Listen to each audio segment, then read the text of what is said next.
to infinity and beyond. What's up, everybody? It's Roger and James here from DisKingdom.com with your weekly video game podcast from DisKingdom.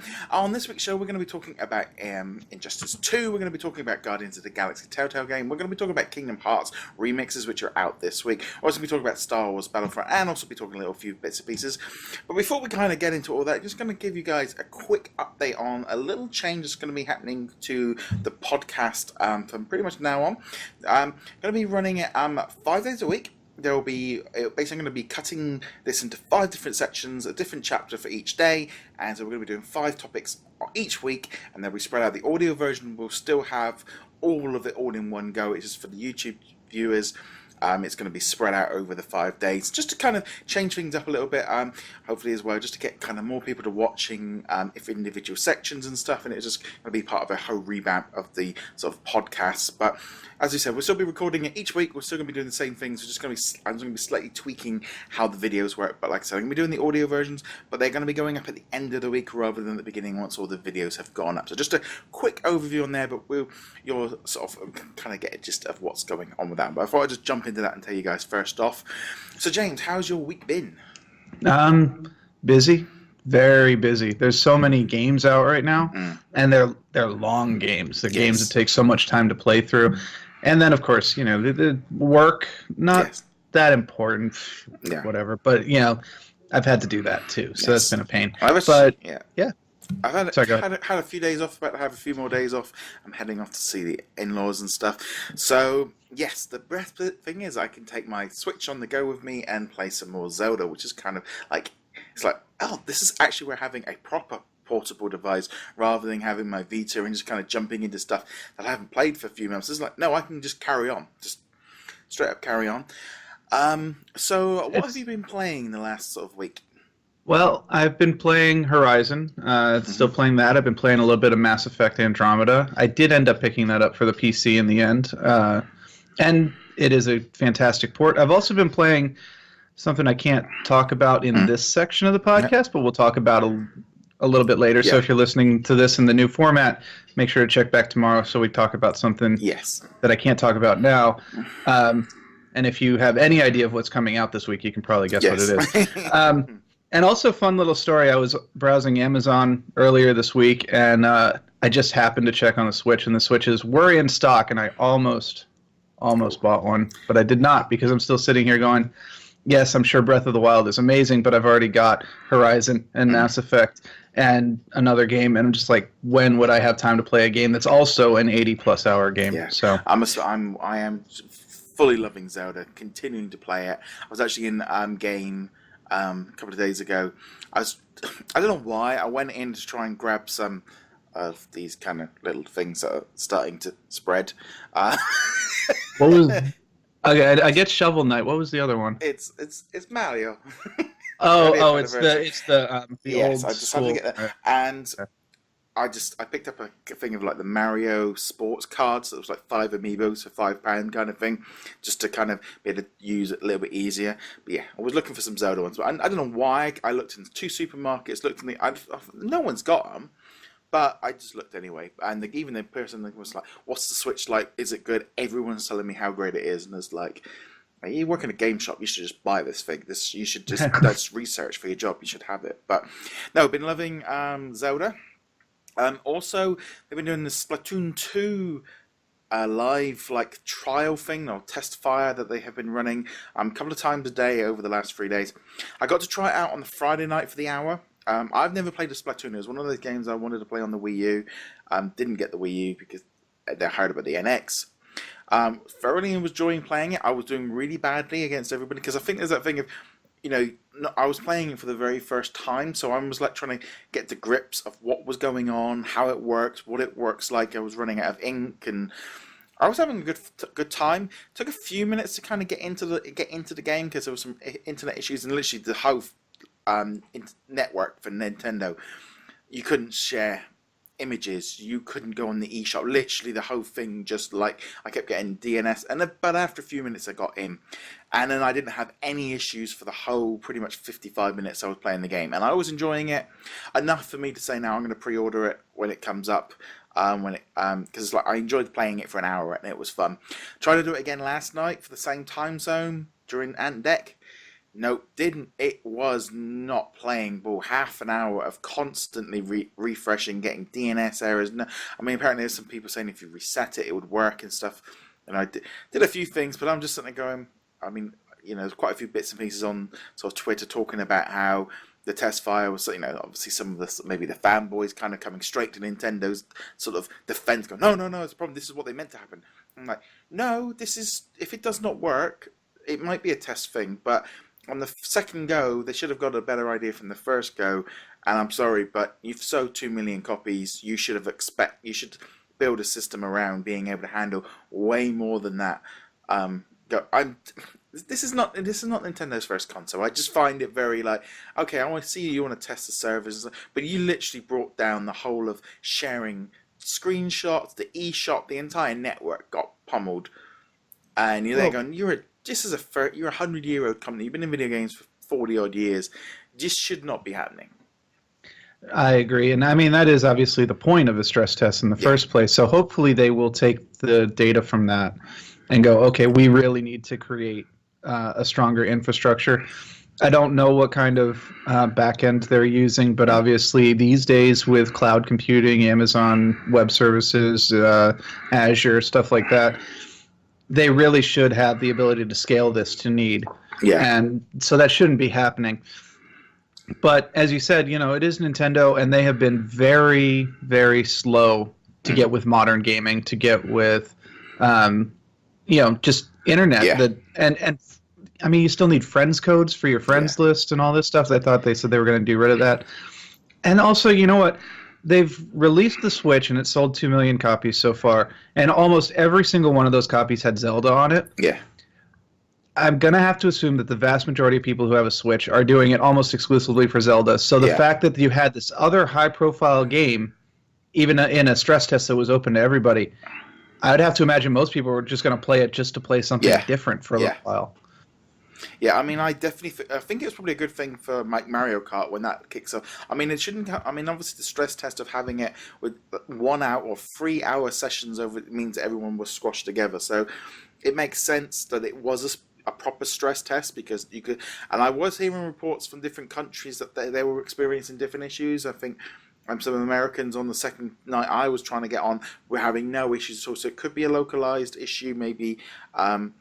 But it's, again, I mean, I'm glad in some way that there's at least a month before Mario Kart comes out so they can kind of get this thing done. Though I'll be on probably most of that I will play single player kind of offline mode. But it's still that kind of thing of, I was a little bit disappointed I couldn't play it last night, because I mean there is an actual another test one going on right now. So I mean I could sit here and try and do it while I'm doing the podcast, but probably wouldn't be the best thing. But I'm really glad that they do this. I mean, I would have preferred like an open beta for the whole weekend. Like I've done this, like Overwatch last year. They did an open weekend, and that kind of allowed me in. And I played that for a couple of nights, and it was like, this is fun, but maybe not for me. But I enjoyed the fact I could at least jump in and do it. I did think like the slotting the hours was, and obviously as well, I mean, there's so many tweets, people, kids in like America going, we're at school and we can't. It's like, well, yeah, the whole of Japan and Europe can get on now. It's not just about America. Shh, we don't tell people that. I mean, yeah, it obviously would have been better to just do it like an open beta period, like this weekend anybody can play. But I get what they were doing too, which is where if you say it's only open for an hour, you guarantee that everyone who wants to play, who can play, is going to be there for that hour, and you are going to get a peak load on your servers. Whereas if you spread it out over the weekend, it's never going to quite reach those high levels that it does at that specific hour. Yeah, so, yeah. I mean, I must admit, when I hear all these people talking about stories of, this thing's going to the Switch is going to outsell the Wii, it's going to be bigger than the DS, and it's going to sell, 90, 100, 150 million units, and going, they've sold 2 million, and these servers can't handle it. If they got 150 million, they might need to buy a few more. I think the thing that Nintendo has learned from the Wii and the Wii U is probably to hedge their bets a little bit, and they're going a little too far with that. Yeah. With the Amiibos as well, where they're just kind of like, oh, we'll see if this works, and throw it out there, and then, oh my god, it actually does work, and people want to buy these. now we'll ramp up production. And this seems to be what they're doing. It's actually very similar to Disney with their movies right now, where it's kind of like, oh, we're just going to throw this movie out there, and if it's popular, then we'll worry about integrating it into the parks and so on. So yeah, I mean, it definitely feels like, I get this kind of thing, they want to charge for the service, and when they charge for it, they can buy more stuff into it. But it's like, this is Nintendo. It's not like they're a Kickstarter. They've got money in the bank. They've got money to do it. So I almost in some ways like, no, I don't accept that as a valid excuse. It's like, you're a $1 billion company. You can afford to do it first and then pay it. If you give us a good service, we'll then more likely to buy it for you.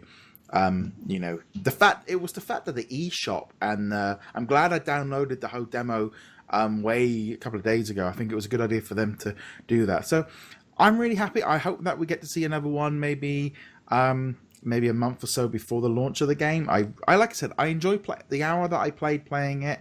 And it was almost that weird thing of, I think had I not had those technical issues on the second go, I probably would be in a very different mood. I think it's that thing of trying there for 25 minutes, just trying, and then it was like, oh, and then I ended up playing Zelda for an hour. There was that like frustration point, which is never really a good thing, because that could actually put me off the game.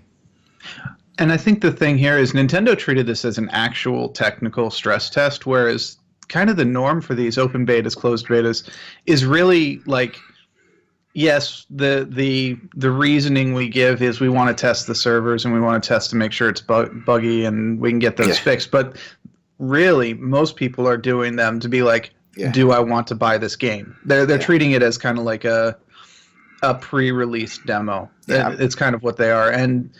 And I think people were looking at this like that we're going to treat this as a pre-release demo, and Nintendo was like, no, we actually want to treat this as a technical. Yeah, I think it was very, very tricky, because I mean it's quite a common thing now for this for the beta and stuff. Because I remember there was the Star Wars Battlefront, they did one last year as well. And I don't think it's necessarily a bad thing to kind of get the game out in the hands of people for a few days, get people to try it, see how they get on with it. And this is a full-on demo, and I don't think we can get enough demos nowadays. But I'm now going to I'm almost now separating my two shifts into, it's like the night that it worked and the night that it didn't. The night that it worked, I really enjoyed it. I mean, I was really bad at it, but I still enjoyed Splatoon. I thought it was really good. But it was it was a good, nice, easy going game, and not too taxing. I was just playing on handheld mode because Ant Deck was on, and it was a little bit too early. But then that's a good thing with the Switch. I have been finding, like, I can at least pick it up and play it on the couch while we're watching something else. And while my wife might not want me doing that a lot, at least I have the option to do it here and there. Right. But no. So now Splatoon was sort of thumbs up and a thumbs down kind of over my two experiences. So it was very mixed. But probably good enough that I will pre-order it, because I know at least it will work a lot better when it actually comes out properly. But you said you were playing Mass Effect. I was. Yes. On the PC, and I've been playing both the single player, and I jumped into the multiplayer because it's a co-op multiplayer, not competitive. It's fun enough. If you played the Mass Effect 3 multiplayer, I'm pretty sure you didn't, because you said you haven't played Mass Effect. I've never played any of them. Well, if any of our listeners have played the Mass Effect 3 multiplayer, it's basically the same thing, but less integrated into the story, which is a good thing. The story is decent. The animations most of the time are fine. Most of the time. There are definitely reports of wonky animations, and they're not wrong. No. Especially facial animations. I remember there's one scene where early on, it's a transition. Like, everyone has stopped talking, and then your character's facial animation just for a second goes like full grumpy cat, like just straight up, like, yeah, kind of like that. And you're just like, it's not even like you're sad about something. You're just going from like location A to location B on your way to a mission. Yeah. That said, it's a lot of fun. The combat's good. The combinations, you can like do your biotic powers, which are magic, and your technical powers, which are more skills. You can combine them to do like big explosions and stuff. The exploration's fun. The graphics, animations aside, are beautiful at times. The lighting engine definitely needs some work. I think that's probably the big one. But overall, I had a lot of fun. I don't know yet where I would rank it in the Mass Effect game order in terms of like fun factor, but I don't regret the purchase. No. And Yeah, I was going to say, it seems like an odd one because it kind of, I think, a lot of people were putting this up there, kind of like the Heroes of Dawn and the Zeldas, like, oh, this is the other big epic March release. And I think the fact that when it sort of, the reviews coming in, I saw this thing across the internet, almost like a sigh of relief of everyone going, yeah, well, I didn't have enough time for it anyway, so this is... yeah, it's it's the kind of game where I'd say like you'd be perfectly fine picking it up when it goes on sale inevitably within the next couple of months. Pick it up for $25-$30. You'll get your money's worth. There's plenty of content in it. It does start very slow, and that's the big problem with it, is it starts very slow. So you gotta be like, yeah, it gets better after the 2.5 hour mark. You're like, I don't want it to get better after the 2.5 hour mark. I want it to get better after the 10-minute mark. And that's really the biggest problem with it. So if you rent it for like a weekend or whatever, you're probably not going to get to the part where it really starts to get good. And I wouldn't blame people if they never picked it up. No. But I would also say if they're interested, they should give it a try when it goes on sale. Yeah, it's not too good. Also, just kind of been sort of carrying on with the Disney Magic Kingdom's quests, just managing. Yes. I've literally sat here now waiting to unlock Gaston. All that sort of starts tomorrow. It's like the final week, the final push to get to unlock him. I at least feel like I'm in a good position now where everything's telling me I've got a day to wait, and I'm like, okay, well, that means I'm on par with and where I'm supposed to be. Right. Rather than being so far behind. I literally did unlock Chip this morning because I suddenly realized the other day I had like 230 gems and would like, if I keep doing this and watch a few videos, I might be able to actually unlock Chip without actually spending any money. So I did actually unlock him. He might hopefully will help me with getting Gaston, but I was like, well, if I got 250 gems, I might as well buy a character than a building or something like that with him. So it actually feels like the first event I've actually played where I've not really felt under a huge amount of strain. I did feel a little bit like I was slacking a little bit with Gaston's fights compared to some of my friends and stuff. But generally, like feeling right now, I feel like I'm going into the final week and going, well, I'm exactly where I'm supposed to be. So that's kind of quite cool. But the big worry, of course, is we have 3 things to unlock in that final week. And we're only going to have a week to do it when we actually already had like 3 or 4 days of time when we could have been working on them, but we can't because it blocked them. So we got to unlock the costume for Belle, unlock the costume for Beast, and then we have to unlock Gaston. And we don't know what the requirements are going to be for those yet. So we'll see. But I've been done up to this point for like, I think about a day and a half now. Yeah. So I've been just collecting roses for the most part, because we know we're going to need roses for Gaston, because the roses are for everything, and they're a pain in the butt to farm. So that's pretty much what I've been working on. Sort of carrying on with the same missions and stuff, and just trying to get who I needed leveled up to where I needed to. But no, just generally, it feels like the Mulan event wasn't too bad, but this one here, I feel a lot better than I did for like Nightmare Before Christmas and I remember Nightmare Before Christmas, me feeling forever. I never got anywhere because I was so far behind. At least I think this part here going into it, I had so many more of the main characters unlocked. It was a lot easier. But no, just generally pretty cool. I think that's pretty much going to wrap up what we've been playing, because before we go on to our second part.